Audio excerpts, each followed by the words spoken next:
Southeast Radio's Business Matters with Carl Fitzpatrick.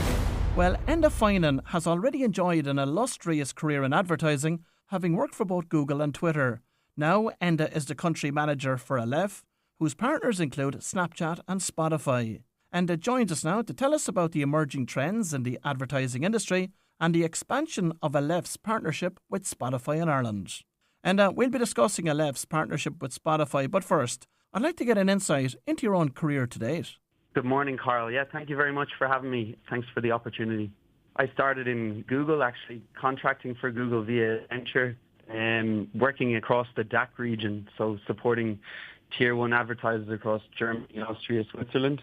And I was an AdWords and analytics specialist, so I would help from everything from strategy all the way to the operational side. Then I actually moved to Twitter, where I worked across the DACH region as well as an account manager, so supporting some big brands across Germany, Austria, Switzerland again. And then I actually moved to the UK and Ireland, where I worked as a client partner across entertainment and sports. So it was actually fantastic for me because I got to work with my boyhood club, Manchester United. I also worked with Man City, Chelsea, Live Nation, to name but a few. So it was exciting times. I worked more on the strategy side of things there. The highlight of my time being working as a campaign strategist for the European elections in 2019. So essentially educating people on the importance of the European elections and in turn trying to get them to vote. And then my journey with Aleph and Snapchat began back in September 2020, nearly 5 years ago now, where we just tried to partner with Irish brands and agencies and educate them on what's available through Snapchat, whether that be performance and audience. And the success of that project has led us to where we are today with the Spotify partnership now since April 1st. But with the advent and emergence and growth in large language models like ChatGPT and many others, what do you think the future holds for Google AdWords? I think AdWords is an ever-evolving beast. You know, I think if you have an idea in your head, someone at Google has already thought about it, you know, and their solutions are so granular and so hit the nail on the head that it's hard not to have Google AdWords as part of a strategy. And that's we're big believers. I mean, we support Google in a lot of international markets via Aleph as well. And we're big believers in that every platform has its place in a good media mix. You know, not one person doesn't use just Google for anything. They use Google, they use Snapchat, they use Spotify for all different things. So AdWords will continue to live on and continue to drive results, but in this day and age, advertisers and a lot of brands need to start diversifying their acquisition. You know, it's volatile to have everything tied up in one neck of the woods. So we're big believers at Aleph in diversifying your acquisition and, you know, showing innovative formats, cutting through the noise, you know, with some of the new formats that are available, especially in Ireland via Spotify and Snapchat. You know, there's just more exciting ways and more immersive ways to reach your audience and in the end more impactful. Now, you are the country manager here with Aleph. So what is Aleph and what services does it provide? Aleph is essentially a global media reseller powerhouse. So we're essentially like a network of digital experts across the globe.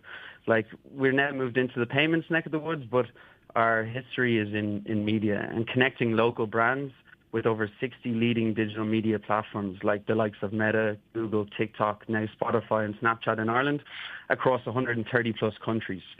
And in Ireland, I lead the operations, but I essentially want to bridge the gap between local advertisers and brands that feel like, you know, they're missing a step or they're just working with historical platforms. And we try and show them a new way in order to, like, you know, access digital advertising while educating them at the same time. So just to give you a little background on Aleph, because I think the story is super interesting and also inspiring. It was launched back in 2005 by Gaston Tarantuta.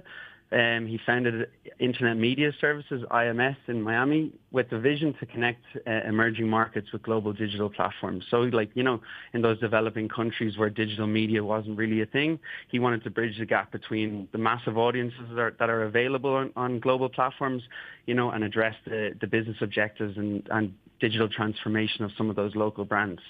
So over the years, since 2005, IMS evolved, and in 2020, it rebranded as Aleph.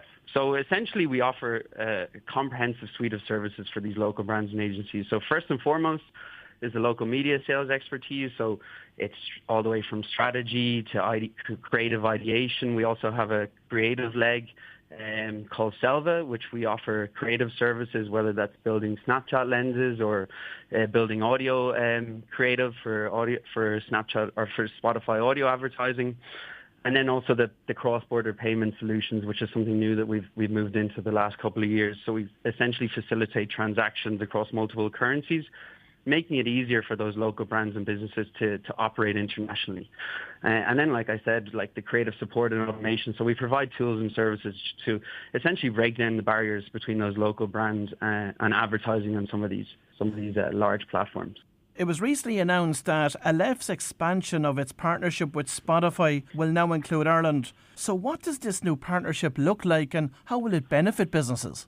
So the partnership it actually began back in 2013 when Aleph started supporting Spotify, I think originally across 5 markets.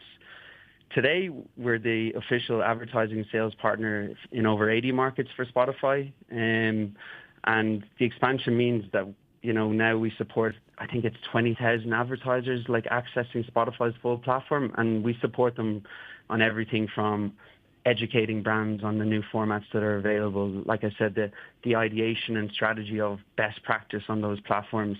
And then we get into the brass tacks of like acquisition and app install. So the partnership has now meant that we'll have Ads Manager available for the first time in Ireland via Spotify, which will give advertisers the chance to bid on objective-based bidding. So they can go after app installs, they can go after conversions, retail conversions, while still keeping an eye on the upper funnel impact in terms of like awareness and those click-through campaigns as well. What are the emerging platforms that some of our listeners may not be familiar with? What I see on the ground here in Ireland is brands are looking to diversify. As we covered earlier on, sometimes that brands might have 85% of their acquisition tied up in one platform. And in the current digital climate, that's quite volatile. You don't know what happens with a policy change. You don't know what happens with, the ad formats or the audience or a change in algorithms. So we see a big trend in a hunger for advertisers to diversify where those business objectives met. So they're looking at new audiences or they're looking at new formats and looking at new ways to reach their target audience. I think video is super strong still, and your display advertising, but there's something different when somebody interacts with an AR lens via Snapchat, or when someone's out for a jog, or they're on their commute and they're listening to a podcast, when they get offered a bit of creative. For example, we have a sponsored session would be a format we'd have with Spotify where a user opts in to listen to an ad for maybe 30 seconds, and the value trade-off for the user is they get 30 minutes of ad-free listening. So, this is a very powerful spot for messaging. People are they know that people are advertising to them, and it's nice to have a value trade-off of that, and then to be delivered in a unique way as well can quite often be the silver bullet in reaching some of those business objectives for those local brands. And talk to us about the effectiveness of objective-based buying for advertisers. Objective-based advertising, like traditional advertising would have been, you could spend €10,000, you want this audience at this pricing, which is all well and good, and that many people are seeing your ad. Objective-based bidding is moving more into, okay, if I'm an app install advertiser, it's all great everybody knowing my app, but how do I actually get users to download my app? An objective-based bidding allows you to target users who are most likely to download your app at a specific time, and essentially just ensures a more efficient return on ad spend when you're after those objectives. So you're not wondering, of those 10,000 people, okay, maybe 2,000 people interacted with my ad, but at the end of the day, nobody downloaded my app. Or maybe there was a small percentage that downloaded the app, but you can't attribute it to the activity. So with goal-based bidding, you can go after those specific people, and we can do high-level reporting of to say, this is what worked, this is what didn't work, this is your objective. And at the end of the day, marketing objectives are business objectives. If you address marketing objectives for example, an app advertiser, that's their business objective, to have more people using their app and to target more people more likely to use their app. And in terms of the evolution of ad formats, of course, it started with both text and image-based ads, and then it evolved into video and audio-based ads. What does the future hold in terms of ad formats, in your opinion? From my experience with Snapchat the last 5 years, there's a massive hunger in Ireland for augmented reality advertising. We ran at Aleph, we ran a fantastic campaign with Guinness, with Diageo and PhD a few years ago, where we transformed, the Christmas ad that you see. I think it's been running for 19 years at the moment, don't forget to turn off the lights, which is a cornerstone for Guinness and Diageo, especially when it comes to the festive marketing. So we managed to recreate that experience in a world AR lens, an augmented reality lens. So it's not virtual reality, it's augmented reality. So it's like a graphic overlay of your world that exists already, but essentially it transports people within the ad creative. So you're standing there looking at Belfast City Hall. You see the pub on the left. You see you hear kids playing in the background. It's fantastically immersive, and brands in Ireland are really hungry for that sort of thing. They're big on storytelling. They have a big following. They have a community within the brands, and it's just those immersive formats that are allowing brands and advertisers to interact with their target audience in a unique way, and quite often a more powerful way. We see stats that if you run video on Snapchat and augmented reality at the same time, it has double the impact in terms of if you're looking for someone to buy a pair of trainers or someone to download your app. So coupling those innovative formats with some of those traditional formats is sometimes the key to success. And then when we talk about Spotify specifically, the audio advertising space is changing so much, with the introduction of 3D audio and with the introduction of display advertising within Spotify. So to answer your question, a lot of Irish brands, they're hungry for innovative formats. Well, if you've just tuned in, that was Enda Finan, Country Manager for Aleph in Ireland. And I'd like to thank Enda for sharing his insights into the advertising world with us this morning. Southeast Radio's Business Matters with Carl Fitzpatrick.